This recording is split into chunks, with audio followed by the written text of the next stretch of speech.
Join me at a little circuit north of Denver called IMI Motorsports Park, and we have two interesting cars, both of which are Toyota Supras.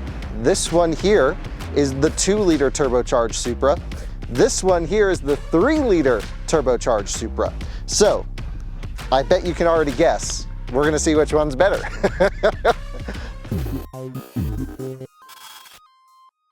There's a lot of controversy surrounding the Supra. When it first launched, people were like, it's a BMW Z4. Why would you want that? I'm like, well, why wouldn't Toyota go to BMW to build a great sports car? That's what BMW is great at doing. And so I think we're kind of past that. Generally, the reactions driving both of these cars around town is extremely positive. Everyone's super pumped about them. But then we had added another layer of controversy here with this car. Okay, now you took a sports car and you put a 2-liter 4-cylinder in it. And it's a great 2-liter 4-cylinder. It's the B46 engine we've sampled on this channel many times across many cars, and here it is in the Supra. And so that brought up the question, which should you buy? This is near as makes no difference, you know, $10,000 less than that 3-liter right over there. And they're exact specs that we're testing them. There's only about a $5,000 difference between the two. That's because this one has all the safety stuff on it. It's an extra, you know, adaptive cruise control and things like that. And this one's a 3-liter premium with the bigger brakes and all the cool stuff. It's also yellow, which means it wins in that department. Stop buying cars in boring colors, except I buy all my cars in gray, so I shouldn't be talking. Anyway, what we're gonna do is we're at a track, we're standing around, we should go drive these things. We'll start in the 2-liter 4-cylinder, see if it's more of a happy driver's car, lighter weight up front, gets into corners better. Is that going to truly be the case? Because that's what people say, or do you just want the one with the big engine? Pulling onto the circuit in the 4-cylinder Supra. Now, I've actually had this car on this track just a few days ago, and man, was I just hugely impressed with it. So I'm actually kind of excited to be back in the 4-cylinder Supra. And one of the best parts about this chassis in general is just how far back you sit inside of the car. So you get this unbelievable impression of the rear axle moving, even when you just have very small little angles like this. You just feel that rear tire working.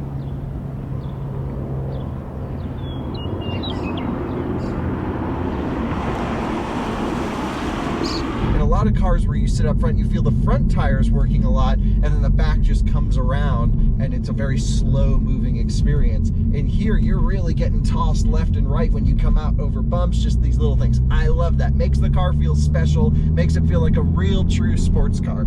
Anyway, let's take some things out that will rattle. We're gonna put the car in all the good settings. So safety system, you have to hold for 3 seconds. Now that's off. Traction control, we have to hold for 3 seconds. And VSC is off. Sport mode we have to put on. Instantly drops a couple revs, the sound gets more aggressive. We're going to select manual shifting here on the ZF 8-speed box. A fantastic box on the street and not bad on the track. Well, it feels so light and nimble around here considering the size and weight of the car. Let's just go big power.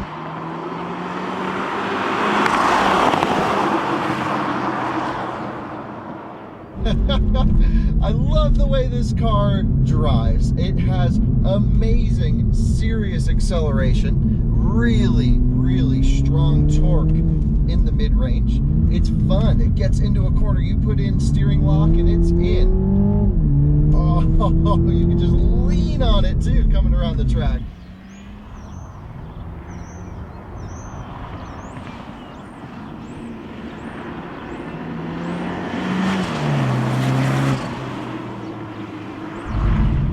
Bit of ABS, you can feel the threshold point the pedal really well.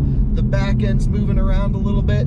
That's exactly what I want to feel. It's just light and fun, and for a track of this size, properly powered. And it sounds okay. Listen to it. Man, does it rev for a 4-cylinder. It makes power all the way up top. Can we drift it? Yes, we can. Up over the hill. Whoa!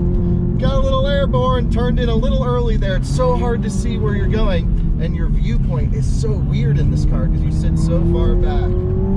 Little weird turbo fluctuation there. And we're wide open throttle.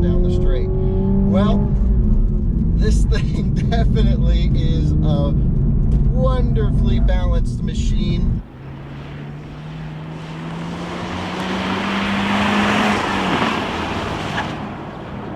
Really nice, bringing it right out to the edge. There's no reason to rev it all the way to max revs all the time. You can rotate it under braking. You see that? Got it leaned over, slammed on the throttle. As soon as the weight hit the rear axle, we rocketed forward. It's not too much power where you have to constantly think about power management. You just get your foot on the throttle and go. It's properly powered. It's the right car for the right track, I have to say. I worry the 6-cylinder is going to be a little bit too much car for this little oversized go-kart track. Braking power feels good, but I can already tell they're starting to get a little soft. Here we go, up over the hill, a little bit of a lift. Yeah, perfect. Every time you come up, you just move like 10 feet to the right coming up over there. I absolutely love it. It's such a challenging track in that back section. And that completes a few laps of the IMI circuit.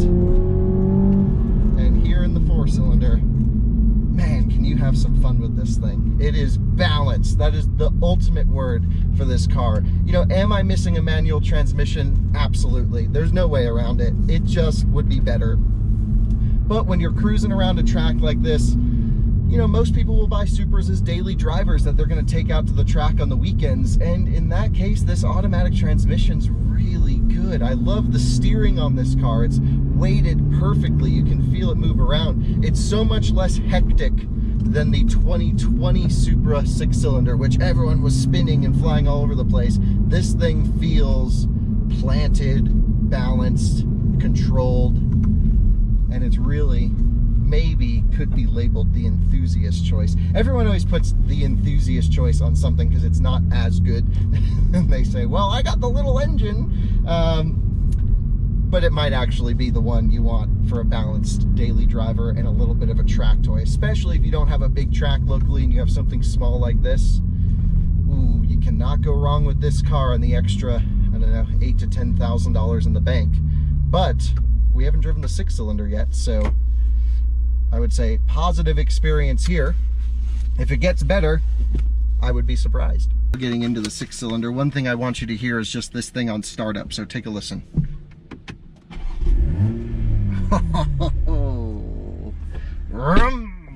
Love the sound of an inline 6. This B58 engine here is a legendary engine. Just getting all my controls set up. So safety system off for 3 seconds, traction control off, sport mode on. That's how we run this.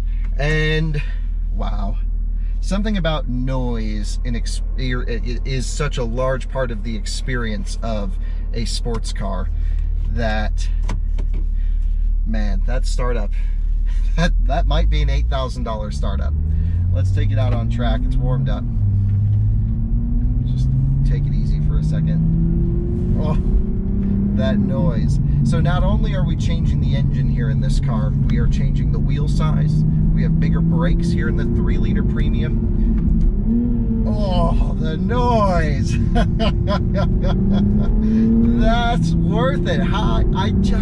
Man, it sounds so good. And I'm honestly laughing and smiling more driving around at 2 miles an hour just because of that fantastic. Oh, and the crackles out the exhaust, that fantastic noise. A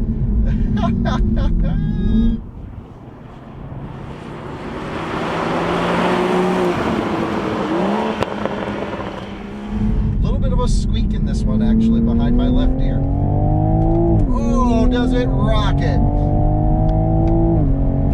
Oh, you gotta brake a bit earlier. Again, we're still warming it up, but wow. Okay, totally different character of car here. Totally different character of car. This is borderline muscle car-like. Well, you can instantly tell that difference on the front axle. The 4-cylinder, man, is it just much more eager to get into a corner than this is. We actually will probably have to watch our entry speeds. Both cars on Michelin Pilot Sport 4S's, by the way.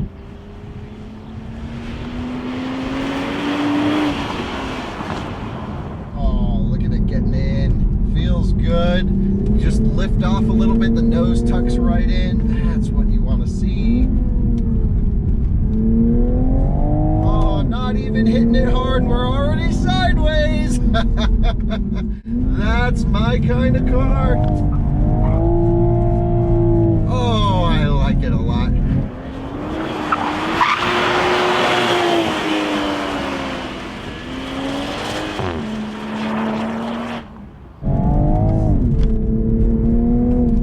Oh, this surface is so coarse, I don't want to tear up the tires instantly.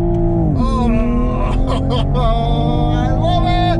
This is the one! That 4-cylinder was good, but this is mental! Oh, yes, please. More of that. Thank you very much. Up over the hill. Woohoo!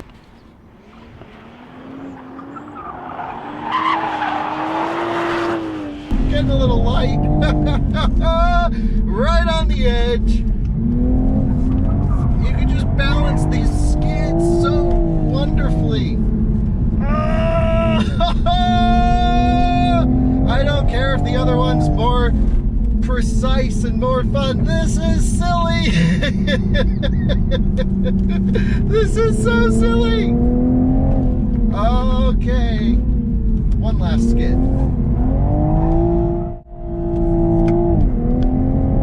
Oh.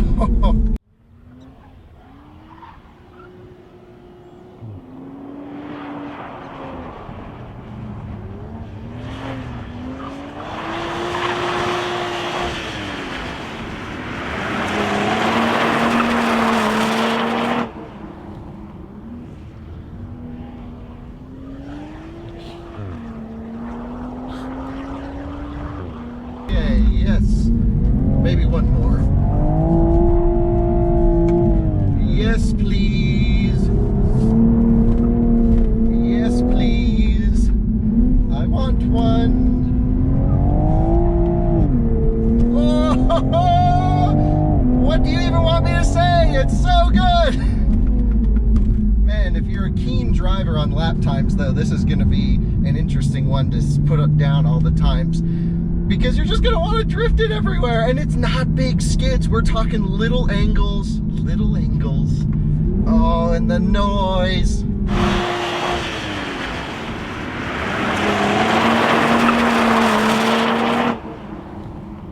And it's yellow. Okay, well, I think that seals the deal for me, folks. It's worth every penny. Get the 6-cylinder if you want to laugh. Man, that 4-cylinder is really good, though. I just can't, you know, there's very few cars that are that dynamic, that are that balanced and fun and easy and approachable. You know, that 4-cylinder would actually make like a great driving school car. A lot of them use Miatas, but Miatas are a little bit too slow to get much dynamics out of the rear axle. And I always have an issue when people teach driving school with Miatas. Not that I have an issue with Miata. I love the Miata. I've owned them. They're great. When they get out of their C63 AMG and into a Miata at a driving school, they then think they can just go full throttle everywhere in the AMG. It doesn't teach throttle modulation because you're just pinned. That 4-cylinder has enough power where it's not scary, but you do still have to learn throttle modulation on corner exit. Love it. Love both of them, seriously. This is just a riot.